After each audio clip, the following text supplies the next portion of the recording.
wag na wag nyong kakaririn pumwesto sa truck lane or bus lane dito sa expressway. Pag yung mga yan may nawala ng preno, pisat tayo dyan, ha.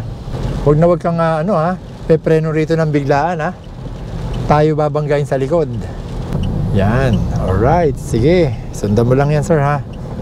At tayo ngayon ay again, babiyahin na naman tayo ng North Luzon Expressway, mga ka-SP. Yan, at ang estudyante natin ngayon, sige, diretso lang, sir, ha. Huwag kang dyan sa mga yan. Bandang kaliwa tayo, signal. Yan. O, ingat lang tayo, sir. Anong name mo uli? Ralph po. Sir Ralph. Yan, ilang taon, sir? 32. 32, yan. So, ito, ha. Ayan ang toll gate na tinatawag. So, syempre, slow down tayo dyan. At may paalala, sir, na makikita dyan na no RFID, no entry, or no tailgating. Diba? So, may RFID naman tayo. Ano ibig sabihin ng no tailgating? Huwag tayong bubuntot, ha? Doon sa harap natin. Pero ngayon, wala naman ng nakapwesto, kaya dire-diretso na tayo. Ayan. O, sige, maintain lang tayo dito sa lane na to, ha? Alright, Sir Ralph, madulas ang kalsada. No, yan yung tinatawag na slippery when wet. So, anong dapat gawin ng isang driver pagka nakakita ng madulas na kalsada? Anong takbo dapat? Maingat lang. Mas maingat, tamang takbo lang. Actually, kahit alisto, kahit bago ang gulong mo, huwag ka pa rin pakatiwala, ha? Bago naman ang gulong ng Fortuner natin, pero huwag tayong pakatiwala. Kasi unang-una, pagka yan, biglang pumreno yan nasa harap natin, yari tayo dyan. Kahit pumreno ka pa, dudulas lang tayo at sasalpok din tayo dyan. So, ang technique, yung proper distance, ha? Safe braking distance. Kailangan na lagi mong isaisip yon. So, kakanan tayo ngayon dyan. Signal, yan, very good. Kanan. Sumignal ka sa kaliwa. Okay. So, eto, papasok tayo ng North Luzon Expressway. Mamaya pagkanan natin, dapat buwelo ang takbo, ha. Hindi pwede yung doon ka palang magpapabilis ng takbo. Kailangan pagpasok mo, na-reach mo na yung 60 pataas. Yan, very good. Huwag na huwag kang pepreno rito ng biglaan, ha. Tayo babanggain sa likod. So, maganda rin yung timing ng turo natin ngayon, maulan, para malaman mo rin kung ano yung dapat na takbo, no? Okay, preno. Yan. So, yun lang, matraffic ang North Luzon Expressway ngayon. Pero maaaring dyan lang naman yan. Dyan lang yan hanggang Pangasinan. At least ma-experience mo ngayon ng North Luzon Expressway. So, kaya ka ba nag-enroll dito sa amin dahil meron akong pa-free na Opo, sir. biyahe rito? Nakita ko sa post. Oo. Sinasama ko ngayon to sa pagka-enroll nyo, Fortuner, ha? Para di ba? Sulit. Kasi marami namang kahit hindi kita turuan, na pwede ka naman pumunta rito sa expressway, pero iba na yung naturuan ka, di ba? Nakikita mo yung double straight solid line na yan, di ba? Huwag kang tatawid dyan. Pag tayo binangga dyan, yari tayo dyan. O yan, ngayon, broken line, signal ka, kaliwa. Sige pa. O, sige, signal. Yan. Huwag mo muna agad ibabalik. Preno, ha? Malapit siya. Yan. Kung nga di ba, sumignal tayong kaliwa kanina. Hindi ka pa nakakabalik, hindi ka pa nakakapunta dun sa paglilipatan natin, binalik mo na yung signal light mo. Hayaan mo muna, pag nakapwesto ka na, saka mo siya ibalik, ha? Okay? So, familiar ka naman dyan sa tail light na yan, pag umilaw. Pag umilaw, halimbawa, tiyan mo, hindi pa siya umiilaw, pero pagka preno yan, umapak sa preno, umilaw, umapak ka na rin, ha? Alisin mo yung paa mo sa accelerator, silipat mo agad sa paa mo, pero it doesn't mean na yan, tulad yan. Lagay na tayo ngayon sa foot pedal. Pero hindi ko sinabi na ibaon mo or para pahintuin mo, ha. Siyempre, depende pa rin yan. Halimbawa, lumalayo siya, bitawan mo yung preno mo. Ibalik mo yung paa mo sa accelerator. Minsan kasi maraming nalilibang na driver. Diba, alam mo, may talyar kami. Marami dito na nakapreno na, umilaw na nga yung brake light hindi pa lumipat yung paa sa preno. Nasa accelerator pa. So, ano mangyayari niyan? Di aabutin mo talaga yung nasa harap mo, di ba? Kaya yan, yung tail light na yan or brake light na yan, mahalaga yan. Sign yan sa atin na nasa likuran na maging alisto tayo, wag mo silang babanggain dahil nagpaparamdam na sila, nahihinto na. Then, accelerate. So, medyo slow moving tayo kasi dahil siguro sa sama ng panahon, ano? Pero maya-maya yan. Ito talagang lugar na to kasi kumbaga umpisa pa lang ng expressway, maraming sasakyan. Pagka yung iba nag-exita na yan, mababawasan na yan. So, pwede kang dumiskarte talaga. Actually, itong lane na ano natin, pang truck to no? So, maya-maya pwede na tayo lumipat doon para truck, bus, tapos yung mabagal, slow vehicle din, fast vehicle or overtaking lane. Signal gas na sa kaliwa. Wag na wag yung kakaririn pumwesto sa truck lane or bus lane dito sa expressway. Pag yung mga yan may nawala ng preno, pisat tayo dyan, ha? Or yung kung sino yung kasama mo, kung pamilya mo, pisat dyan. Kaya hanggat maaari, pumwesto lang kayo sa first lane and second lane dahil light vehicles lang ang dala natin. Sige, pwesto ka na sa kaliwa, kunin mo pa. Pansin ko sa'yo yung brake, yung signal light mo, diin mo. Diin mo. Yan, ganyan. Kaya pala nawawala O, sige. Pwede ka na medyo mambara ko ng konti. Nakasignal ka naman na Sige. Sige pa. Yan, ganun.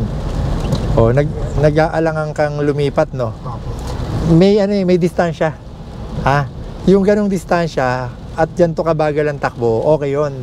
Wag lang yung talaga mabilisan ng takbo, ganun kalapit sa atin. Wag mong sisingitan, ha? Pero ito kasi medyo mabagal naman, medyo traffic siya, okay lang yun.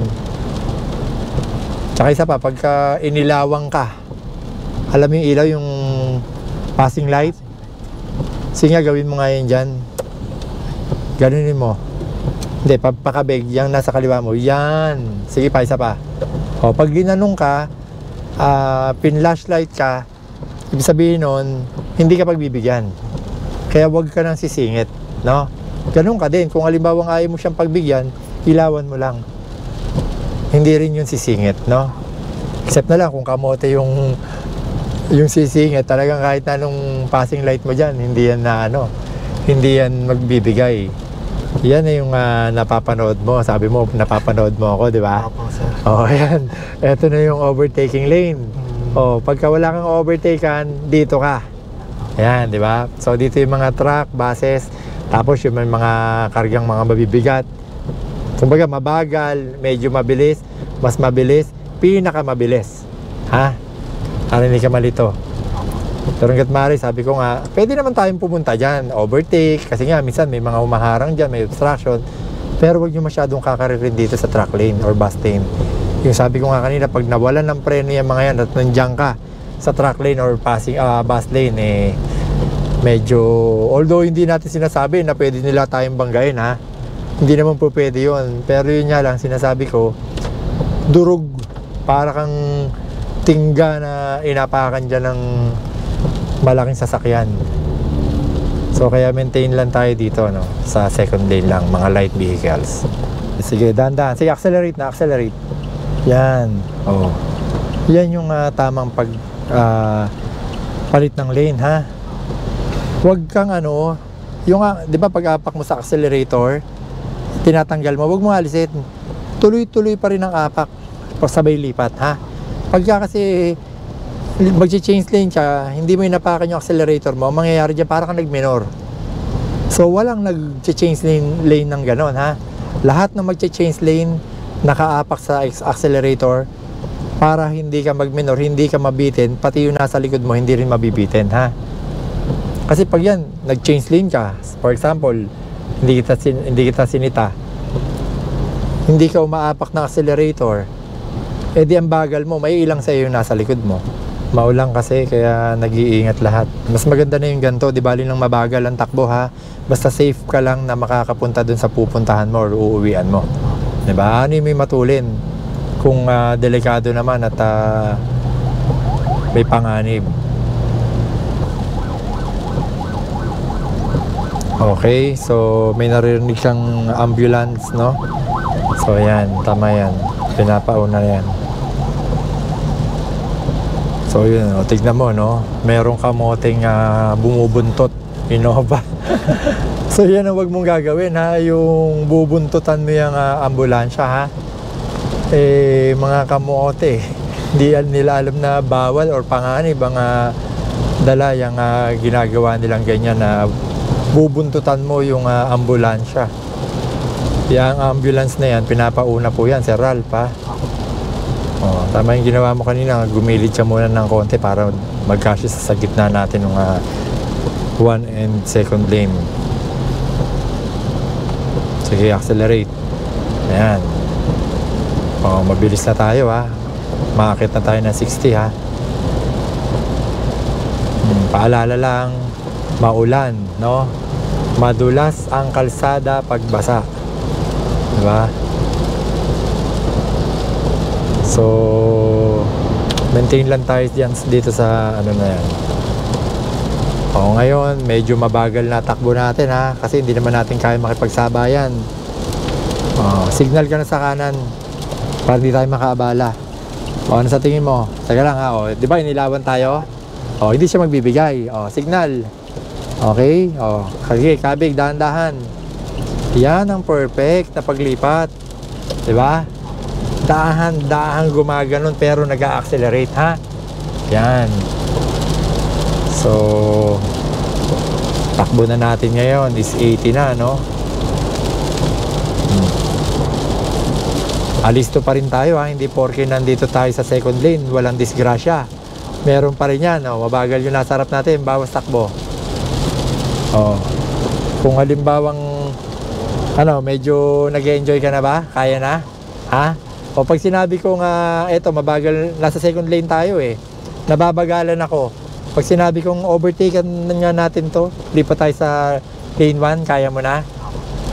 Unang gagawin, ha, signal muna, ha. Didinan mo yung signal mo, ha. Kasi medyo nababagalan ako. Hindi naman sana yung natin, medyo mabagal talaga takbo,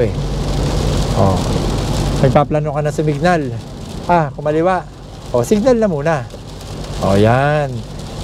Pag mga sumignal ka na, mga 5 to 7 or 7 seconds hanggang 10 seconds, doon ka lang lilipat, ha. Actually, matagal naman masyado yung 7, 5 seconds, tingin. Pag libre, lipat. Sige. Accelerate. Diin. Mabagal. Yan. Kailangan paglilipat tayo sa passing lane, mabilis na tayo. Nabagalan ako sa inyo, ha. Sabi ko nga sa'yo kanina, inuulit ko, Pagpalipat ka na, buwelo, ha. Lalo na papunta ka rito sa passing lane. Sige, maintain lang tayo sa ganyan takbo, ha. Hindi kailangan na mabilis dahil basa nga yung kalsada. Medyo malakas ang ulan dito, mga ka-SP. Paas sa preno. Preno pa. Yan. Malapit yan. Bawas ka pa ng dagdag ka pa isang kotse. Pagitan, yan. Okay, tama lang yung ganyan. Eto, naka-ilaw, bukas yung park light niya. Nakita mo, nagdo-double red siya or bright light. Bukas yung park light niya, lumilinaw, nagba-bright red. Doon siya umaapak ng preno. Okay, so maganda takbo natin, no? Smooth na smooth, di ba? Pangatawanan mo na yung magandang pag-change lane, ha? Ganon, ha? Yung halos hindi mo nararamdaman. At isa pang mahalaga na sinasabi ko, huwag kang bibitaw ng accelerator, ha? Apak, dire-diretso, huwag kang pepreno habang nag-change lane. Ganon din, ha? Kahit na hindi dito sa expressway, halimbawa umexit ka, Pangasinan, Laguna, Pangasinan, Bulacan, Pampanga, Pag exit mo na yan, matutuloy patakbuhan dun eh. Pag umo-overtake ka, papanindigan mo, madiin pa rin accelerator mo, ha? Walang umo-overtake na biglang nagme-minor. Disgrasya ka dun. Ha? Pati yung kasalubong mo, madidisgrasya mo ron. Kailangan, dire-diretso na, pangatawanan mo na yan. Tsaka huwag kang overtake na hindi mo kaya. At hindi mo nakikita yung kasalubong. Siguraduhin mo rin kaya ng makina mo. Kaya ng loob mo pag umo-overtake ka, ha? Hindi pa pwedeng nervyoso ka. Pagka mamaya umo-overtake ka, nakita mo may kasalubong, hindi ka naman babanggain nun eh. Di ba? Bilisan mo na lang para maka-overtake ka doon sa in-overtaken mo. Saka ka bumalik doon sa pwesto na dapat na dating pinagpwestuhan mo, ha? So, ang tawag dyan, park light, ha? Naka-park light siya. Kasi umaabante siya, hindi naman siya pumepreno. Pag nag-bright red, ayan, nag-bright red siya, di ba? So, pumepreno siya.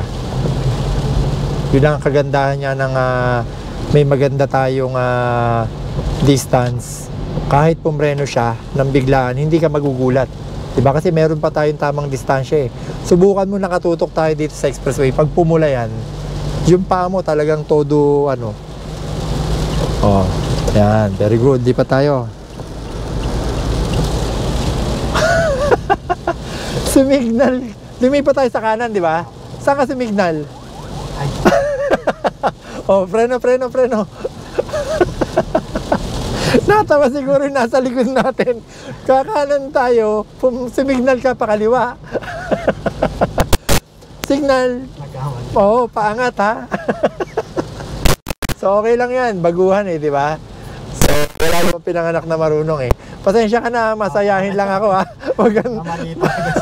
masabi mo, grabe naman magturo si Richard pag nagkamali ka, pinagtatawanan ka. Hindi, mas okay na yung ganito, di ba?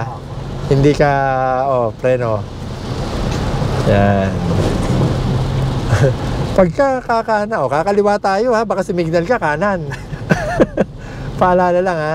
Sige, signal uli. Yan, accelerate. Sabi ko sa'yo, yan, very good. Huwag ka mag-change lane na mabagal ka. Hindi i-maintain mo na lang yung kung saan ka nakalinya kung hindi ka naman magmamatulin. Sige, bilisan mo na. Yan. Kasi nasa overtaking lane tayo eh. Nilagpasan tayo ng Innova. Huwag tayong papayag. Sabihin eh, di ba? Nandiyan ka sa passing lane or overtaking lane eh. Dahan-dahan naman. Huwag naman masyado. Huwag kang mag-ahol ha. Sige. Yan. Ganyan lang. Kasama ko sa napapagmaneho, Majesty Driving School. Dito ay tiyak ka na matututo, Majesty Driving School. Palagi kang safe sa kada biyahe. Mga dami na magturo ng disiplina, maging responsable sa manibela.